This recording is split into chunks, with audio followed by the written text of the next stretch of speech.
Did you know that seldom do people who participate in a seminal human rights event grasp the full historical importance of their involvement while the event is happening? Good morning. My name is Darryl Walker. Last August, I shared with you my participation in the 1963 Martin Luther King March on Washington, D.C. Today, I will be sharing another of my Christian social action testimonies with you. In 1987, I was living in Atlanta, Georgia. Atlanta is in Fulton County, just north of Forsyth County, a county that boasted that it had no residents who were persons of color. Yes, the only county in Georgia that was all white. It was in 1912 when white mobs terrorized and drove out the entire non-white population of Forsyth County.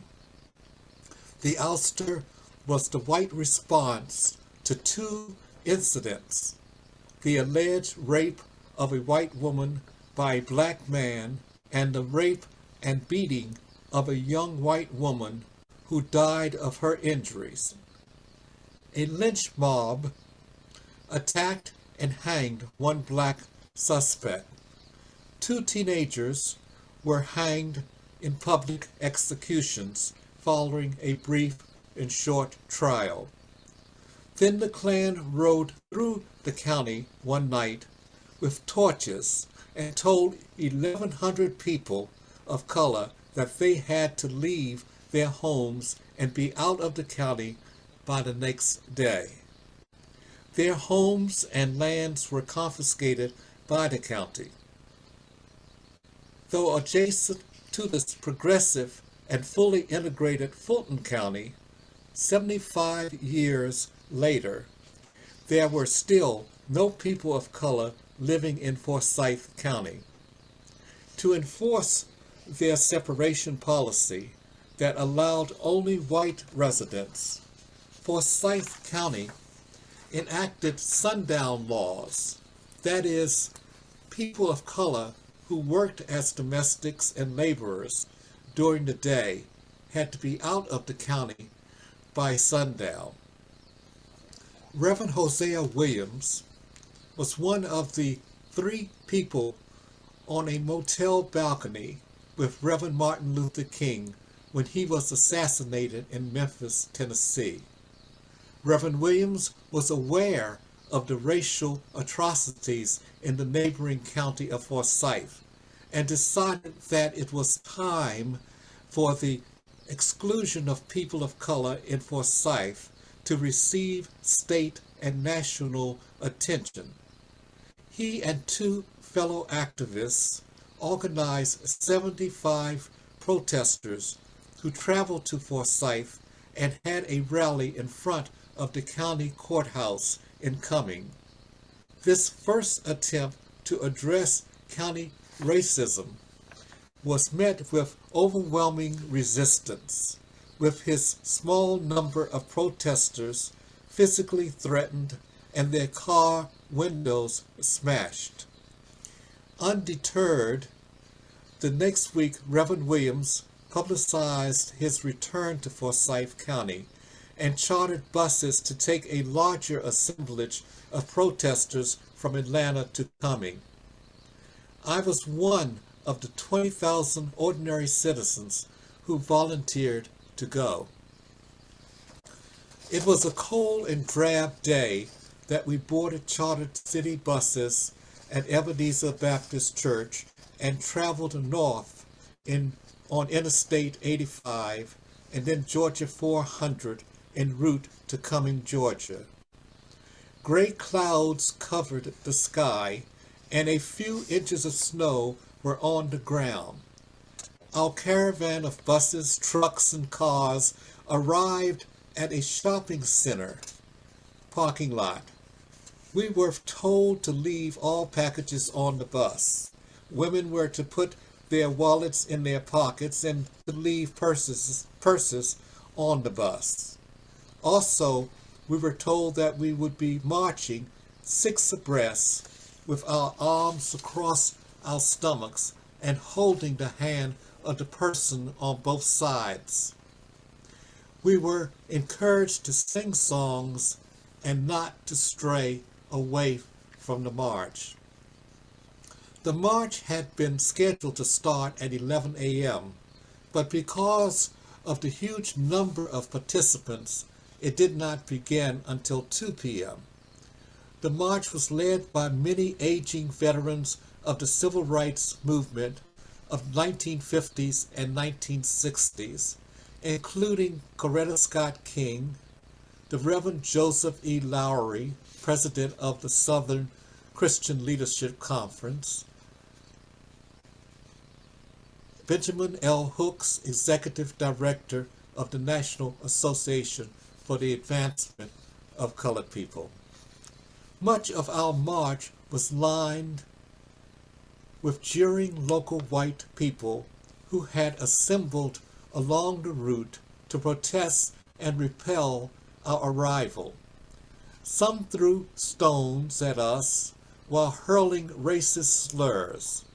However, later reports estimated that a third of our marchers were white activists. The state and local police were present in mass and arrested at least 60 armed counter-protesters and demonstrators. I could only imagine that many of the counter-protesters were Klan members, racist government officials, and even police officers. For those of us marching, it was a scary experience. We didn't know if we would turn a corner and suddenly encounter law enforcement at the courthouse who would reenact the confrontation with protesters years before in Selma, Alabama. Our march did reach its destination, and speeches were given in support of county integration in front of the courthouse in the expansive courthouse square. We were allowed to return safely to our buses without physical incident. While watching the trial of Derek Chauvin last year, my mind went back to that cold day in 1987. The bystanders who witnessed and recorded the brutality against George Floyd were ordinary citizens who took a stand by attempting to intervene during police brutality against a person of color. They did not realize that they were participating in a seminal event, just as we did not realize we were participating in a seminal event in the streets of Cumming, Georgia, as it was happening. The coverage of our march on local and national news recalled the racial cleansing in 1912 and the continued county system of apartheid in 1987. At the time of the march, the Oprah Winfrey Show had been airing for only 5 months. Oprah saw that trouble was brewing in the Deep South. Forsyth County, known for being in a hotbed of racism, was in the headlines because of some residents' hostile response to local civil rights protests. For the first time, Oprah left her studio and headed straight into the eye of the racial storm. Oprah Winfrey would film her show in Cumming and invite local white residents to comprise the audience and explain their views as a follow-up event to the march. Today, Forsyth County is fully integrated, and it's one of the fastest growing counties in Georgia. Highly opinionated discussions as to whether descendants of those dispossessed of their property be compensated by reparations continue. The march in 1987, organized by Reverend Williams, was the seminal event that began the change by ordinary citizens participating in extraordinary ways to integrate a racist county. My participation in 1987 was my contribution to Christian social action. While a member of All Saints MCC in Atlanta, Georgia, today at MCCDC, we join in celebrating Reverend Dr. Martin Luther King Jr. Sunday by continuing his call for a nonviolent action by supporting our young people as they address injustice anywhere. Peace.